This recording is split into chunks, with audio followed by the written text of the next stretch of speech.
کتنے لوگ تھے جو ہمارے ساتھ چلتے ہوتے تھے؟ آپ ذرا اپنے ذہن پہ زور دیں.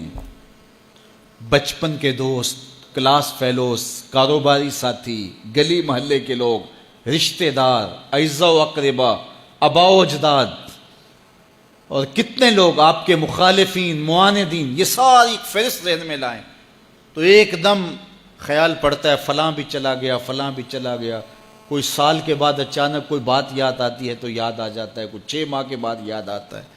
کئی ایسے لوگ ہیں کہ سال ہا سال بعد یاد، ہاں وہ بھی ہوتا تھا.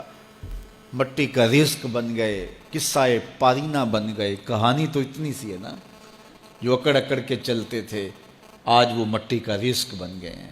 جو اپنے بدن پہ چٹکی مٹی بھی نہیں پڑنے دیتے تھے آج ان کے کفن بھی تار تار ہو گئے.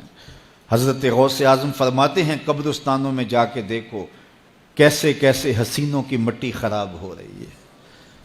اللہ اکبر. بدن خاک میں مل گئے، ہڈیاں چور چور ہو گئی، ریزہ ریزہ ہو گئی. قبروں کے نشان بھی مٹ گئے، کتبے بھی ٹوٹ گئے.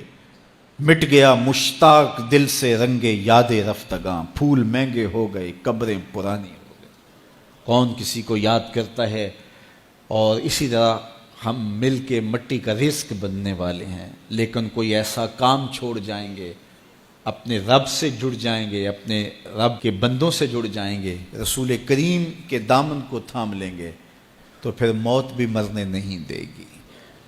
پھر سرخرو اور سر بلند ہوں گے، پھر عزتوں کے تاج سروں پہ رکھے جائیں گے، وقار کی مسند پہ بٹھائے جائیں گے. فقیر نام تنا دا باؤ، قبر جنہ دی جیوے ہو.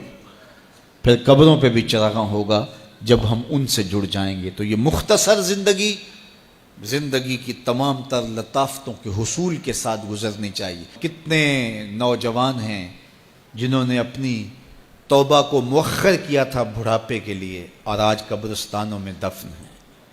آپ جا کے قبرستانوں میں دیکھیں، وہ سوچتے تھے کہ ابھی تو جوانی ہے، جوانی سے لطف اندوز ہو لیں، بڑھاپے میں توبہ کر لیں گے. لیکن بڑھاپا نہیں آیا، موت آ گئی.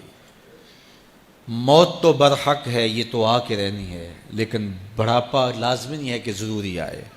حضرت امام غزالی نے ایک بڑی خوبصورت بات لکھی. فرماتے ہیں معاشرے میں نظر دوڑا کے دیکھو، زیادہ بچے ہیں، زیادہ جوان ہیں یا زیادہ بوڑھے ہیں؟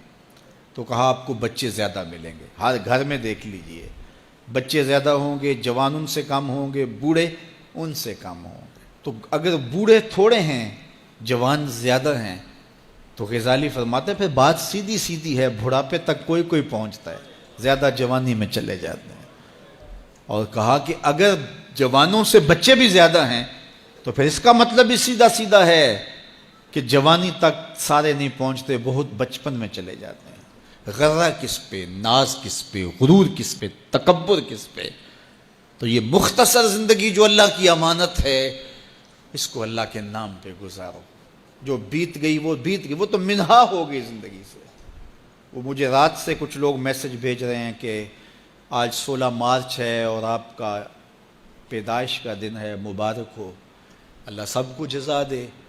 لیکن میں آج اپنی چھوٹی بیٹی کو بھی کہہ رہا تھا، وہ مجھے بولی کہ ابو آپ کو مبارک ہو. تو میں نے کہا کہ آپ ہاتھ اٹھا کے اللہ کی بارگاہ میں دعا کرو کہ اللہ آپ کے باپ کے 46 سال کے گناہ معاف کر دے. یہ تو زندگی گزر گئی ہے، 46 سال میرے ہاتھ سے نکل گئے ہیں. میں الٹا بھی لٹک جاؤں تو یہ میرے ہاتھ نہیں آ سکتے. اگر میں نے اچھے گزارے ہیں تو مجھے مبارک ہو اگر قبول ہو گئے ہیں، اور اگر اچھے نہیں گزرے تو مجھے توبہ کرنی چاہیے. زندگی کی کوتاہیوں سے توبہ کرنی چاہیے. ہم سمجھتے ہیں ہم بڑے ہو رہے ہیں، حقیقت میں ہم چھوٹے ہو رہے ہیں.